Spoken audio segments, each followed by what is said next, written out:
كان الناس أمة واحدة فبعث الله النبيين.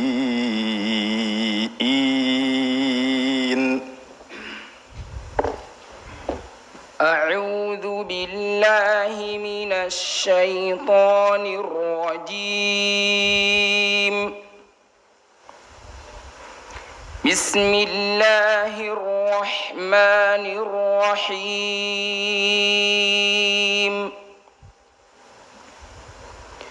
كان الناس أمة واحدة فبعث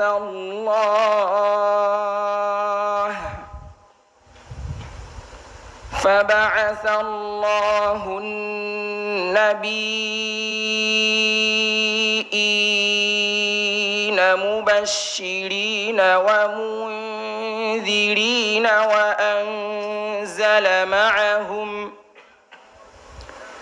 وأنزل معهم الكتاب بالحق ليحكم بين الناس فيما اختلفوا فيه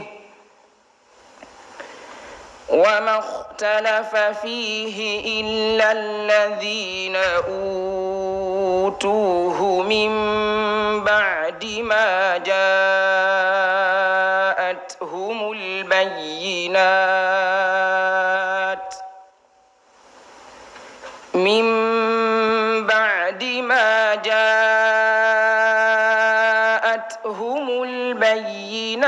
بغيا بينهم فهدى الله الذين آمنوا لما اختلفوا فيه من الحق بإذنه والله يهدي من يشاء إلى صراط مستقيم.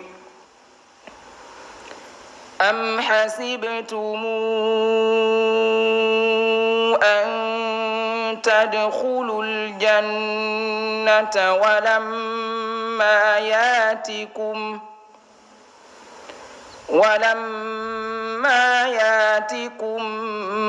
مثل الذين خلوا من قبلكم مستهم البأساء والضراء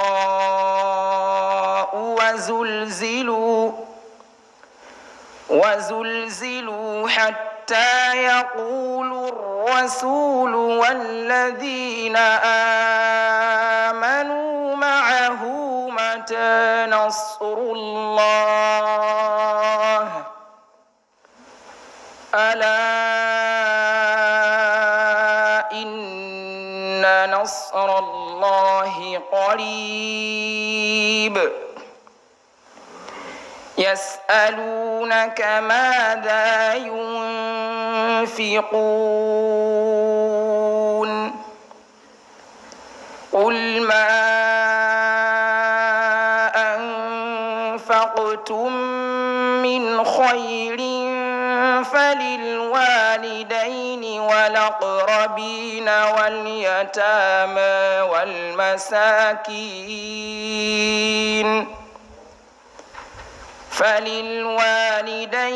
ولكم والله يعلم وأنتم لا تعلمون. حسبك.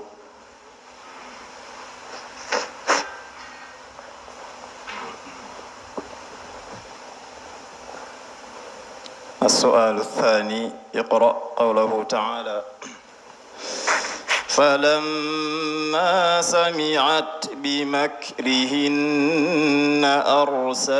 أرسلت إليهن وأعتدت لهن متكئا بسم الله الرحمن الرحيم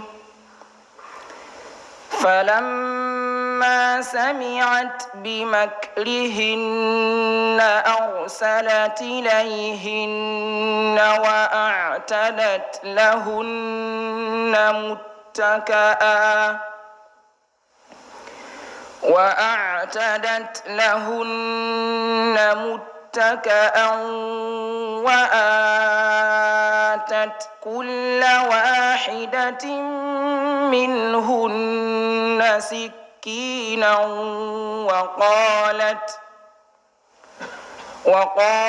اخرج عليهن فلما رأينه أكبرنه وقطعن أيديهن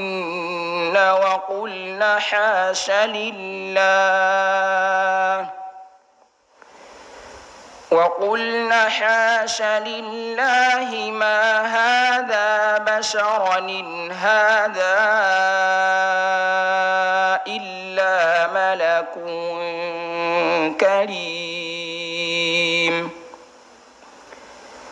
قالت فذلكن الذي لمتنني فيه ولقد راودته عن نفسه فاستعصم ولئن لم يفعل ما آمره ليسجنن وليكون من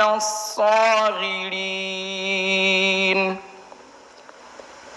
قال رب السجن أحب إلي مما يدعونني إليه وإلا تصرف عني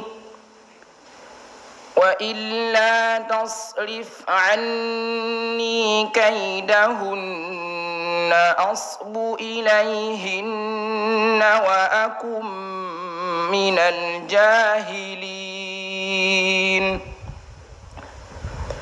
فاستجاب له ربه فصرف عنه كيدهن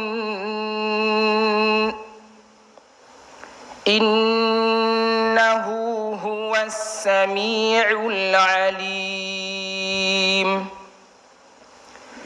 ثم بدا لهم من بعد ما رأوا الآيات ليسجننه حتى حين ودخل معه السجن فتيان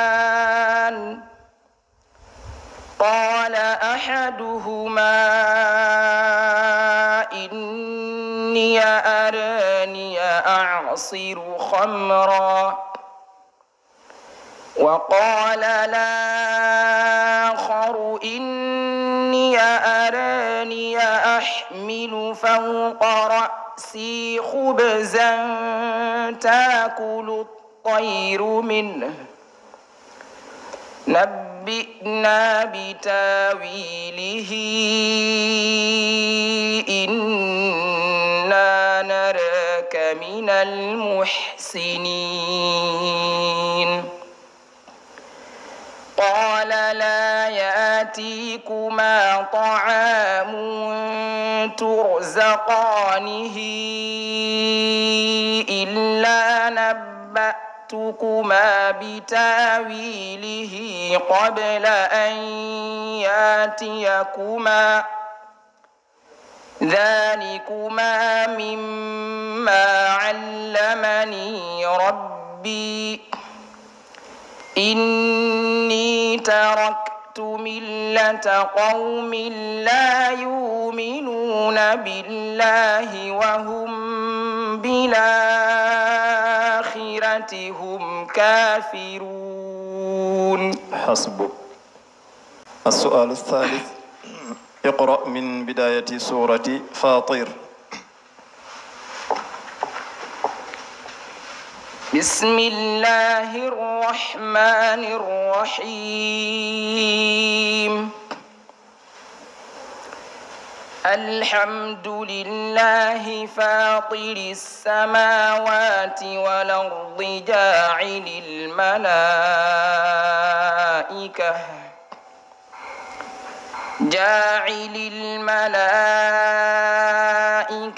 رسلا أولي أجنحة مثنى وثلاث ورباع يزيد في الخلق ما يشاء إن الله على كل شيء الأرض بعد موتها كذلك النشور. حسبك، بارك الله فيك.